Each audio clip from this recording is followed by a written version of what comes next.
जिस वे में हम बातें करते हैं वो लोगों को सिग्नल देता है कि what we believe about yourself, कि हम किस टाइप के पर्सन हैं। ठीक है, इस चीज़ को आप फील करना कि कभी कभी आप किसी सिचुएशन में होते हो जहाँ पे आप बहुत ज़्यादा फास्ट बोल लेते हैं एंड आपको याद भी नहीं होता है कि आपने बोला क्या था वहाँ पे, क्यों मतलब ऐसी हड़बड़ी में आपने बोला था। समझ रहे हो, मतलब आप नर्वस हो उस मोमेंट पे। सो हमारे ब्रेन के पास ही सिग्नल चले जाते हैं कि वी आर नर्वस। जब आप बहुत ज़्यादा फास्ट ब्रीदिंग कर रहे हैं, आप बहुत ज़्यादा तेज़ बोल रहे हैं, ठीक है, आपकी ब्रीदिंग में आपको प्रॉब्लम हो रही है, आप अच्छे से ब्रीद ही नहीं कर रहे हैं। सो ये हमें हमारे ब्रेन को सिग्नल जाता है कि हम नर्वस है इस मोमेंट पर।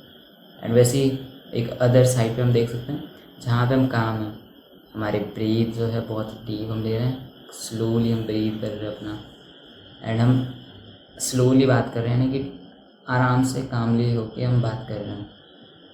सो इस मोमेंट में क्या होता है कि हमारे ब्रेन में सिग्नल्स आते हैं कि we are strong, we are safe. इसलिए हमें देखना पड़ेगा जिस वे में हम बातें कर रहे हैं, जिस वे में हम कुछ भी द वे यू टॉक, वो चीज़ बहुत मैटर करती है, बिकॉज हमारी आइडेंटिटी को कंट्रोल करता है। ठीक है, इसलिए मतलब छोटी छोटी चीज़ें मैटर करती हैं। आप अपने ब्रीथ पे आपका कंट्रोल नहीं है, ये आपका आपा खो देता है। बिकॉज जब आपको ब्रीथ पे कंट्रोल होता है तो आप बहुत अच्छे से चीज़ें हैंडल कर सकते हो, क्योंकि मैंने तो ये चीज़ें देखी एंड मैंने चीज़ें फील भी की हैं। बिकॉज ऐसा नहीं मैं नर्वस हो रहा हूँ मोमेंट पे, मैं नर्वस हो रहा हूँ, बट दूसरी जो गलती मैं कर रहा हूँ कि मेरी नर्वस सिस्टम यानी कि मेरी जो ब्रीद है वो अपनी पोजीशन पे सही नहीं है, मेरी ब्रीदिंग फास्ट हो चुकी है एंड मैं अपना कंट्रोल खो चुका हूँ।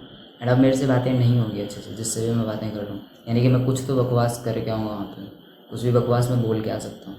इसलिए हमारी ब्रीद पे हमारा कंट्रोल होना बहुत नेसेसरी है। That's it. And just remember, you don't need a new life, you need a new self. See you in the next one.